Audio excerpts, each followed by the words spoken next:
Good morning. It's February 20th, 2023. My name is Thomas Haslett, and I am with the Nebraska Veterans Memorial Foundation Share Your Story project.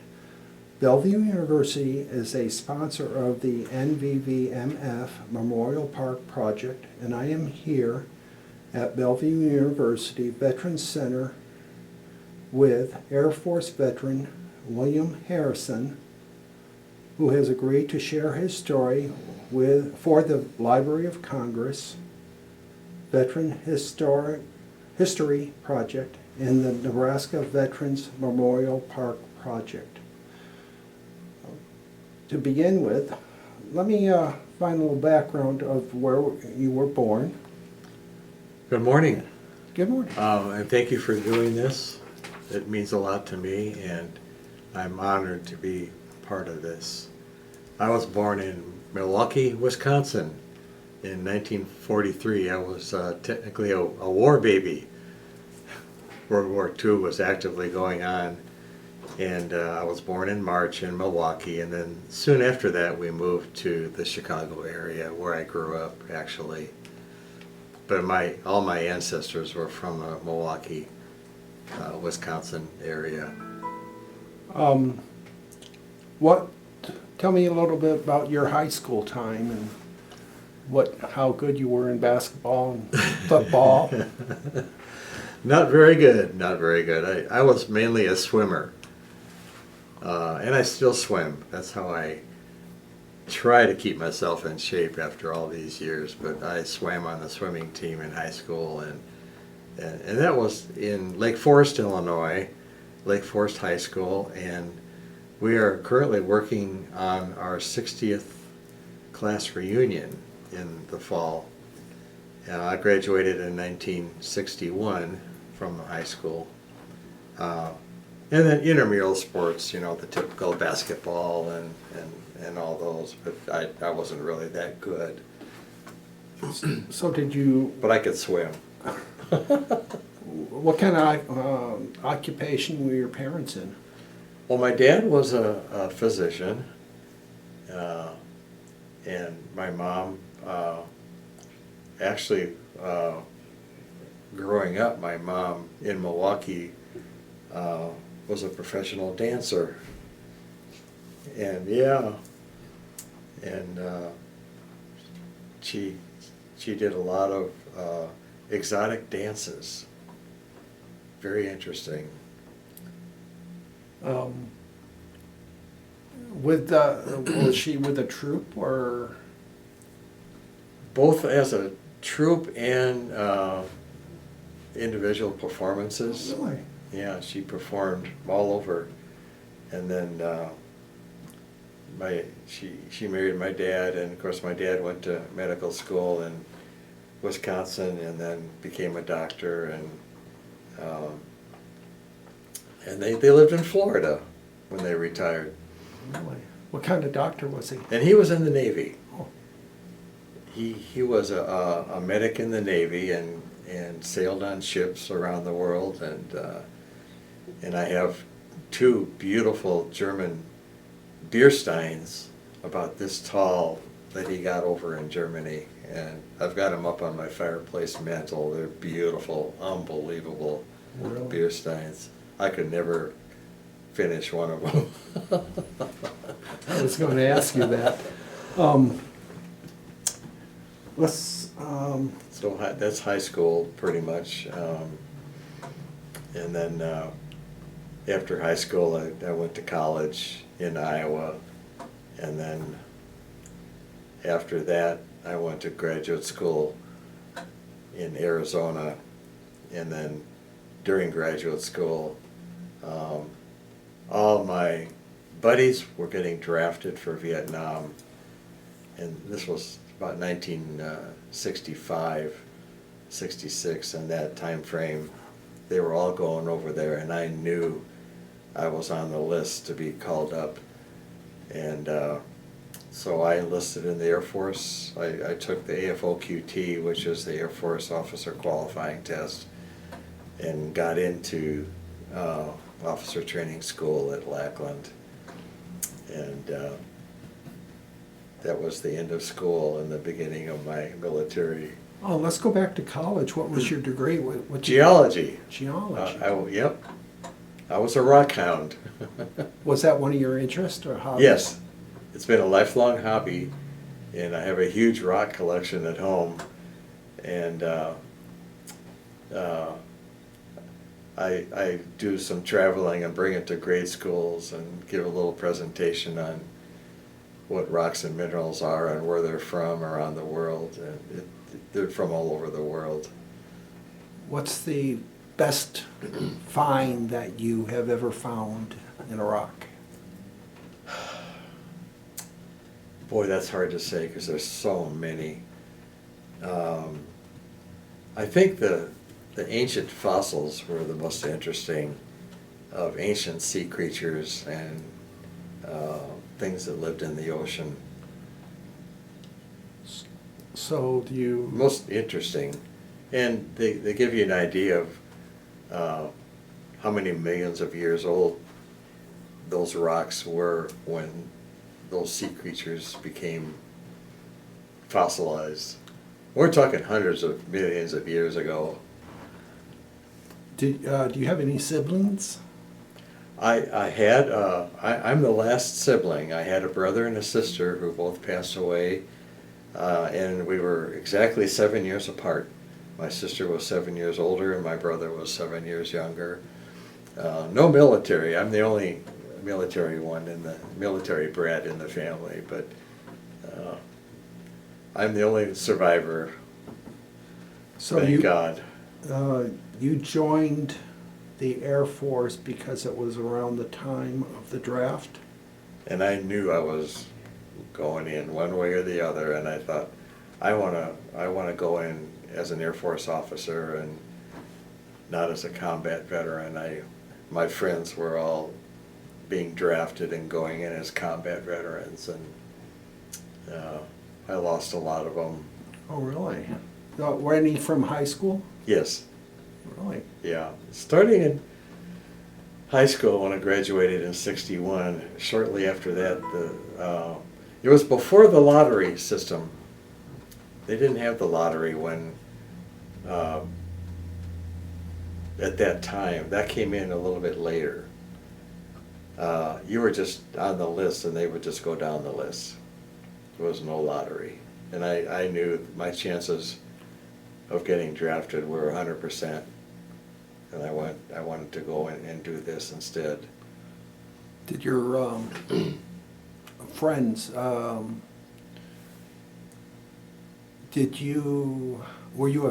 any of your friends get killed in Vietnam? Oh, yes. How did that affect you? Yeah, very much. Very much. And a lot of close friends got killed over there. Really? Yeah. And every night on the news they would give a body count for the war. And then I would hear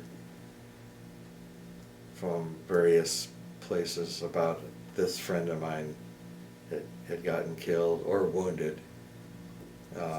And wounded too. A lot of them came back wounded, and some of them, of course, got killed. My high school friends. And it affected me deeply. And it made me even more determined to do what I do in the Air Force, and made me realize what we're doing this for and what my job really meant in terms of not only the war in Vietnam, but as a nuclear deterrence to nuclear war. We had the missile force, and that was a nuclear deterrence. Okay, let's go back, actually go forward to your college. How did that, you graduated with a degree? Yes. How was the attitude of the fellow students towards the war at that time? They had no clue what was really going on. None of us did. we saw what the news wanted us to see, but we didn't know the whole story, and not even close did we appreciate what was going on over there. We just knew there was a war, it was on the news, and the reaction was basically almost at that time an indifference to what was going on. This can't be real. And it's way over there, halfway around the world, and it just, this can't be happening. You know? Just a side note, when I had some training in Washington, D.C., and at that time during Vietnam, it was pretty risky wearing your uniform around in public because we were not popular. Anybody in a uniform was really frowned upon. You really actually did not wear it around D.C. And I was going to training there, and we did, you know, we took a lot of tours and saw the Smithsonian and other things, but you didn't wear your uniform. Things have really changed since then. When you first went into the Air Force, how was your training like? Was it something that you weren't used to? Was it fun? Was it I was shocked. really? I was shocked. The training was intense. The discipline, the shouting, the commands, the training, all put together. I was, but you know, I loved it. And there's a lot of guys in our class, and we hung together, and we were brothers, and we went through it together, and we made fun of it together, and kidded each other, and you don't get through this by yourself. Is this your training class that you were in? Yes, that's our officer training school class 68E at Lackland Air Force Base, and like I said, you don't get through this by yourself. How many people are in there? You know, I don't remember. I don't remember. 150, something like that. Do they all make it through? Almost. Oh, really? They had a term called SIE, self-initiated,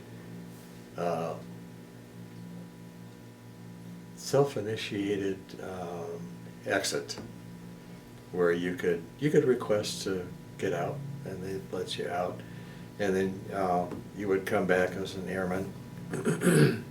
Oh, they had to commit to becoming. Yes. Okay. Yeah, you couldn't get out of the. Your commitment was a total of 6 years. Period. You couldn't get out of the service. You weren't discharged, but you went to basic training as an airman. If you SIE'd out, self-initiated elimination. That was it. SIE, and that became a big joke around us. Well, you're having a rough day. You're going to SIE tomorrow? But my brothers and sisters got me through this. We all got each other through. It's 3 months of living hell, but we all go through it together, and it's fun if you want it to be. What was the worst part about it? The one thing that almost got you to quit? Well, my flight training instructor called me in, and he said, "You're never going to make it. You're not officer material. You'll never make it." And that made me even more determined. And I thought in my head, "Yes, sir, I'm going to make this, no matter what." And that made me even more determined. What was the best? He didn't give me any advice or anything. He just said, "You're not officer material." I think he did that just to scare us. Didn't scare me, though. Well, I thought, I'm going to show this dude. That was my attitude. What was the most memorable, happy thing during it? Graduation. Really? Throwing our hats up in the air. And graduation, and you're actually a second lieutenant, and it was unbelievable. We survived. We did it. And boy did we party. What was your parents' feelings about going in? They were very supportive and happy, and I think they were proud of me. Yeah, my mom and dad would both tell me that how proud they was. They were surprised that I did this. And they thought I was going to be a geologist the rest of my life and traveling around the world. That's what I wanted to do. I wanted to travel around the world and study geology and find oil and water. And they were surprised that you're going to join the what? So when you joined the Air Force, was it did they pick the career field you wanted to go Yes. into? Yeah. The first pick was actually making aeronautical charts for pilots, because I had a lot of experience with mapping and using maps. So they put me in, here at Offutt, they put me in a cartographic section, which is where they made aeronautical charts. And I was only in there for a few months. I was not very interested in that. It was interesting, but that's not really what I wanted to do. And then I heard that there was an opening in what they called the Missile Sciences Division here at Offutt, SAC headquarters. And I thought, wow, that sounds cool. I want to do this. And so I got in and became part of the Missile Sciences branch. And the specific area was the Trajectory Division, and that's where we targeted all the ICBMs. And I thought, wow, this is, because I had such a science background, and this is what I wanted, and I studied the Earth a lot, and it made sense to me because you have to know a lot about the Earth and the shape of the Earth and where a launch site is and a target site precisely, down to the second. And I thought, this is really interesting, fascinating.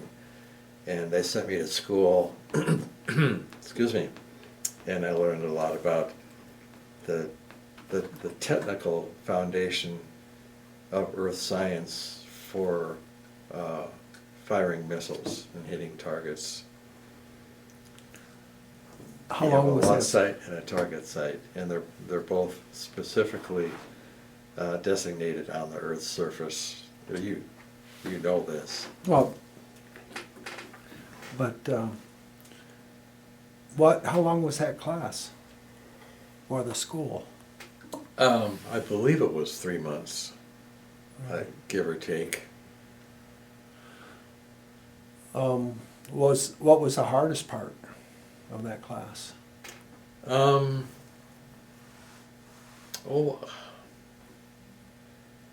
There wasn't really a hardest part. It was just fascinating to me, and I wanted to learn more. And it wasn't really hard for me. It was challenging, but I wouldn't say there was a hardest part. Sounds like a lot of math. Did you? A lot of math, yeah, and a lot of geoscience. And the field of science that actually was called geodesy and geodetic engineering, which has to do with the surface of the earth. And it really fit my background perfectly. Being a geology major, I kind of understood all this stuff easily, and I took to it and loved it.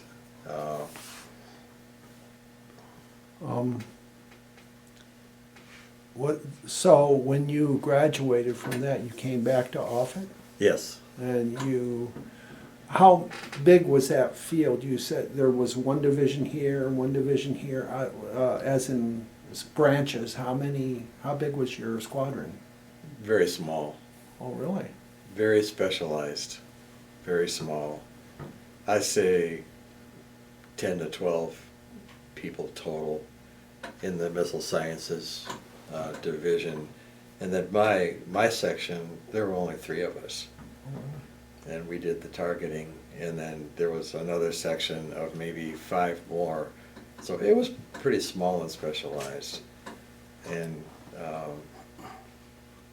yeah. Was there any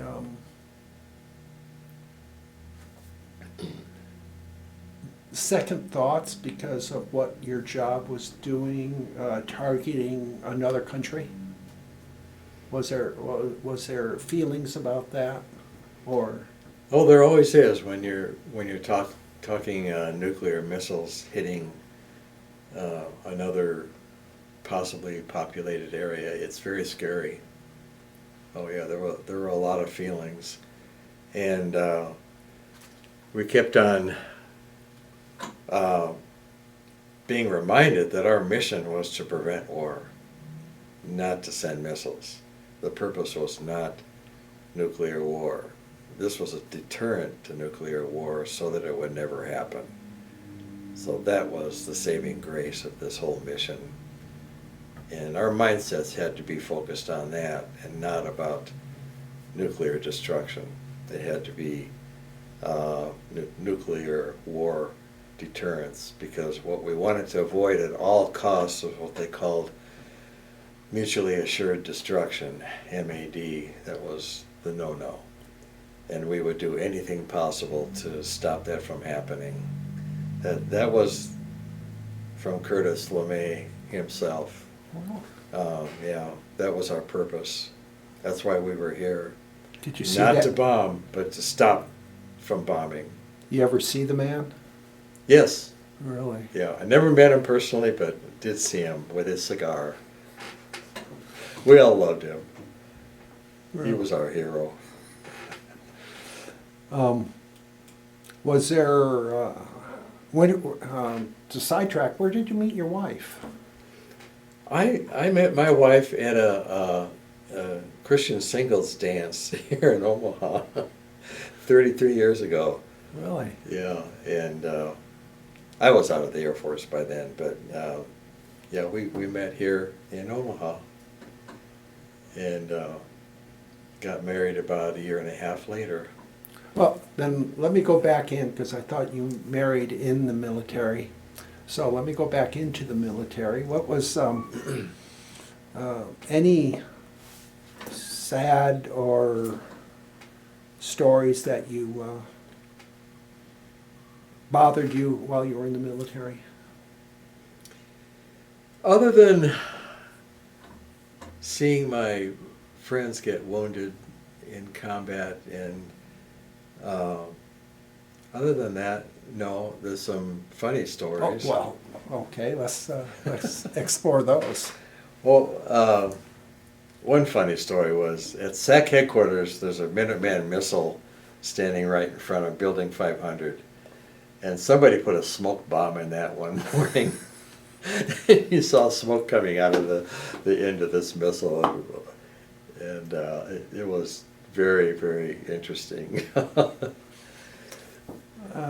What was any fallout? Anyone get caught? I didn't hear of anybody. It was a smoke bomb, and like you get for 4th of July. And you could definitely tell. We were all walking up the stairs to work that morning. We saw smoke coming out of the missile. We thought, uh-oh. But we actually did fire missiles, test missiles, and they would be fired from Vandenberg Air Force Base in California, and they would be aimed at what we called Anahuac Atoll in the Pacific Ocean, and we would track them and measure the accuracy of the missiles. But that's the only time they were ever fired. But we targeted those missiles, and that helped us measure our accuracy and targeting. We had to do that. You had to test them.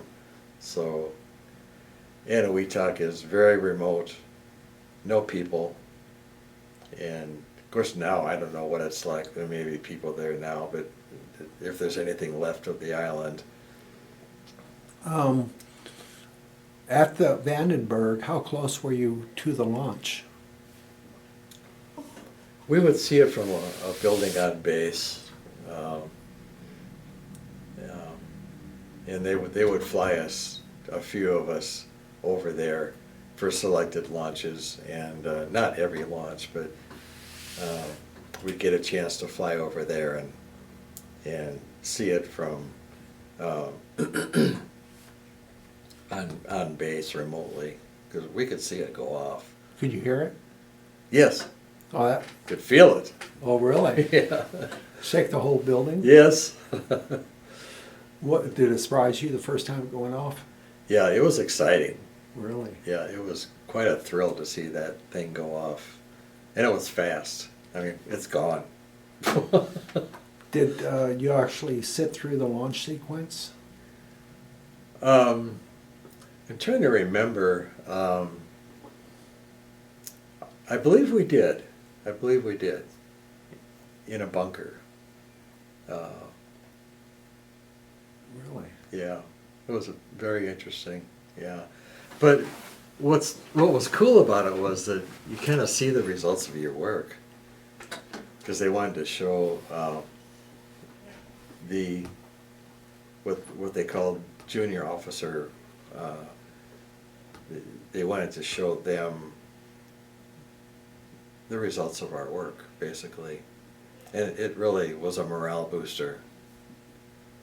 And exciting to see the results of your work and how your job affects this missile. Being back at Offutt Air Force Base, you never get to see that, but when you see it for real, you really realize what your job is and appreciate it, and it makes you really proud. I had a lot of pride in my job, and I was excited about it, and to see this happen was a major thing that I'll never forget. How long were you in that career field? 4 years.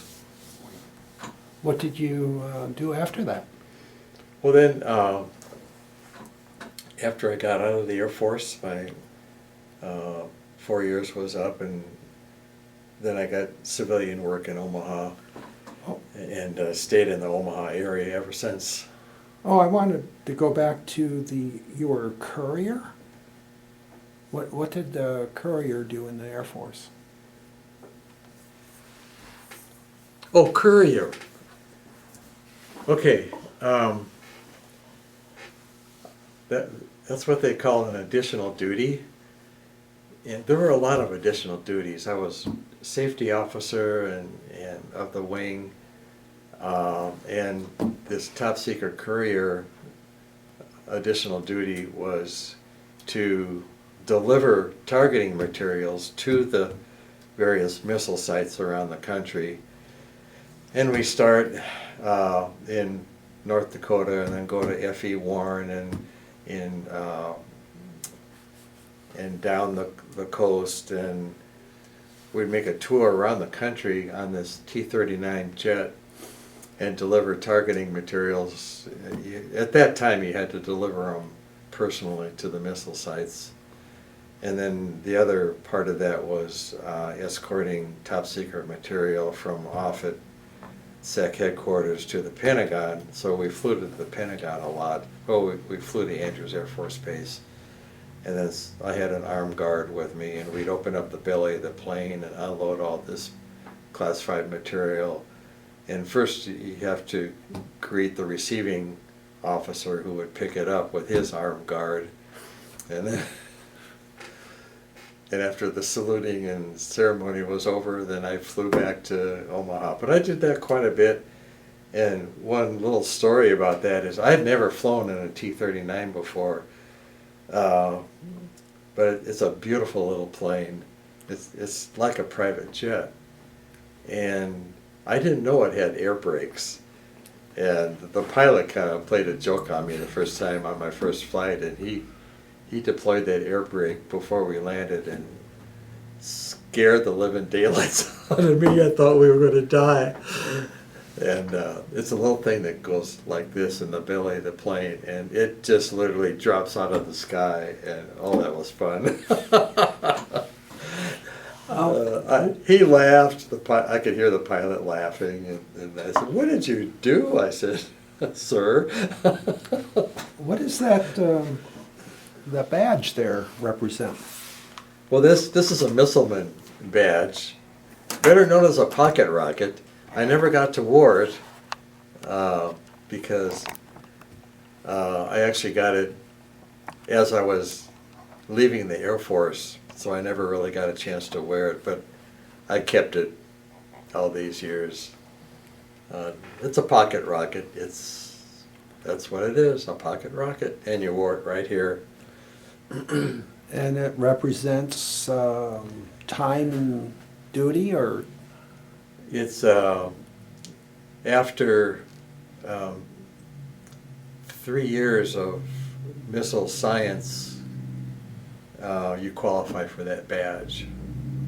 I believe it's 3 years. It was either 2 or 3 years, and they award it to you after that time. And then they have more pocket rockets. As a senior missile man, I think it has a star above it, but this is the first one that you get after 2 or 3 years. They award that to you. Then let's go on to some of your medals you have here.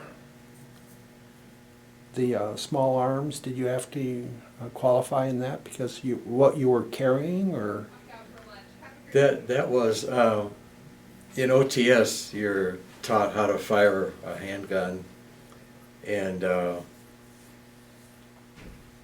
I had a lot of experience. My dad taught me how to fire a gun, and we would have go to target practice a lot, and it was a lot of fun for me. I really enjoyed doing it. So I knew what I was doing. I knew how to handle a gun, and the target practice, they noticed that I was pretty good, so they gave me a medal. Small arms expert, they called it. And then the other medal was, it's called a National Defense Medal, and when you enlist during a time of war, you get that automatically. That's all that is. Just to recognize that you were there, you were enlisting at a time of actual war. Actually, Vietnam was never really called a war. It's a conflict because Congress never declared war. So technically it was the Vietnam conflict, but everybody now says Vietnam War. And then the last one was the Outstanding Unit Award, which we got 4 times while I was targeting missiles here at Offutt. Our unit was recognized for that 4 times, and you get little oak leaf clusters on your ribbon every time they award that. Then when your tour was up, why did you get out? I had the best training in the world in the Air Force in computers, and I thought, this is really what I want to do. And I didn't really feel that I could get the assignment that I wanted in the Air Force for computers, but there were a lot of civilian jobs opening up in computers at the time when computers were really becoming popular. In fact, there weren't any classes in computers civilian-wise, but in the Air Force I did have a lot of computer training, and I thought, boy, this would really help me on the outside when I got a civilian job. So I went to civilian life, and I was in computers for the rest of my career. You saw probably a lot of changes in the hardware of the computer. Oh, unbelievable. How big was the computer you were working with in the Air Force? It was the largest computer in Nebraska. It was the IBM 360-85 with, get this, 1 megabyte of memory. And now you can have that on your phone. You can have gigabytes on your phone. But that was the largest computer in the state. And when they delivered that thing, before that we had the IBM 7094, which had the spinning tapes and everything. And then they got the IBM 360, which was the first one delivered by IBM and the largest in the state, as I said. Well, at that time there weren't many computers in the state of Nebraska, so it was monumental. We had a big celebration when we got that thing, and we went through all kinds of schools on programming, Fortran programming, COBOL programming, and all, and to learn how to run this giant new computer. And it was, I wanted to go further and keep learning more and more. And How big, the physical size of this? it was pretty big. It took up a whole large room. Yeah, it was huge. Lights blinking all over the place. Tapes were spinning. We probably had 10 or 12 big tape drives against the wall, and they were all spinning. And but it did have a solid state disk, which is where the megabyte came from of storage, and that was fairly new back then. And now you could get that on your phone. But it was fascinating, and to learn how to program it was even more fascinating because the training was really good, and they brought in IBM to train us because there were no classes in the civilian world or military. They had to bring in IBM to train us all how to work it. And, What was the one thing you regret or miss about being in the Air Force once you were transitioning to the civilian world? well, I missed my friends. You get pretty close to your co-workers and friends in the Air Force, and the camaraderie and the pride of being in SAC, being a SAC trained killer. I miss being a SAC trained killer, although we didn't kill anybody.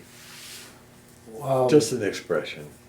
When you got out, where did you go to work? In Omaha, I went to work for several companies in Omaha, and then Mutual of Omaha was one place I worked as a systems analyst. And then I used my military training quite a bit in computers to train other people how to use these new computers. So they would train me in the Air Force, and then in civilian life I would train others on what I knew. And at that time computers were really becoming, they were going everywhere. Everyone was getting these computers. The colleges, UNO, University of Nebraska, Creighton, they all got computers, and were hiring people to train. And I found it interesting to, as these places were getting computerized, is to show people how to use them. And I did that for 30 years. Really? As technology advanced, I kept up with it and showed people these new technologies and how to use them in the business world. So Mutual of Omaha was probably the, and then some other places. I worked for Metro Community College as a computer analyst, and there were a few other places in Omaha. I went around into different areas and went to, let's see, where else? I worked for Methodist Hospital as a computer analyst and Mutual. My longest job was at Mutual of Omaha. Of course, they had the they were the ones that got next the biggest computer. First it was Offutt, and then Mutual got their big 360, IBM 360, and then we had to show how to use that in the insurance world. A little bit different. Around the civilian transfer, you happened to meet your wife somewhere? It was after that. It was sometime after that. Oh. I met Linda, and then she's heard all these stories, and my daughters. You have how many? I have 3 daughters, and they all had to listen to these stories too. Really?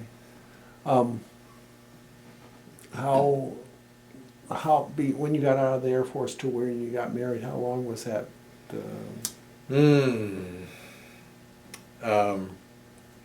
My first marriage ended while I was in the Air Force, and then there was quite a few years before I got married again. So I was just a bachelor for a long time. I don't know how many years it was, but it was a long time. So your wife knows a lot of these stories. Oh yeah. Over and over. Of your life in the civilian world and in the military, what kind of legacy would you like to tell future generations of what happened to you and why it was important, the training you got, the belief in your nation, or what kind of legacy like that is important to you to tell future generations? Well, as I see, for example, the war in Ukraine go on, it makes me want to just pass on the importance of keeping our democracy and protecting our democracy, and how absolutely critical that is for future generations, and to preserve a strong sense of patriotism and honoring the flag. I didn't mean to block the flag, but salute the flag every chance you get. And stand up, and I salute the flag. Civilians put their hands over their heart, but it honors me to be able to salute the flag, and I want to pass on that honor to future generations on how you honor our flag and our country and our democracy, and do everything we can to protect it. These silly things that are going on now with politicians really don't matter much. You gotta get the bigger picture of what's really going on with the world and this country, and protect it and honor all veterans. Anytime you see a veteran, be sure to thank them for their service, and that's the most important thing I can say. What are you doing nowadays, since you've retired, that to carry on this legacy? What's important for you today? Well, the biggest thing now is the Guitars for Vets program, where I've been involved with for a couple of years now, and my mission there is to pass on the gifts and talents that I've been blessed to have into helping veterans that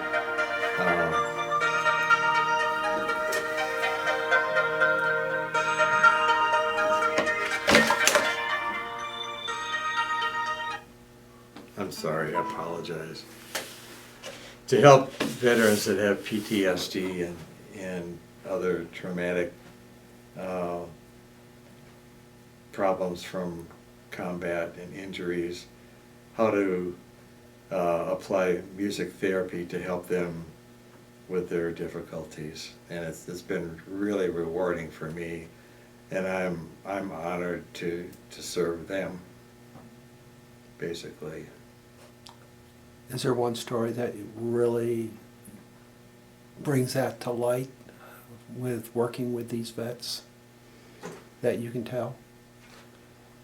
To watch them go back and play guitars. There was one student I had, and she learned how to play guitar, and she had an injury that she fought through to be able to play the guitar, and she completed her 10 lessons and got a free guitar. And she actually, it was over the holidays, she actually went back. She had 2 boys and did Christmas carols at home with her 2 boys, and that really, it really just means so much to me to see things like that happen when they take their newfound talents and use it for their family gatherings, or and we have events too that they're welcome to, and they come and they play with us at different veterans events and things like that, and that's really rewarding to see. Well, Bill, I want to thank you for your service and what you have done and what I you are appreciate still that. what you're still serving the vets. I thank you. I appreciate that.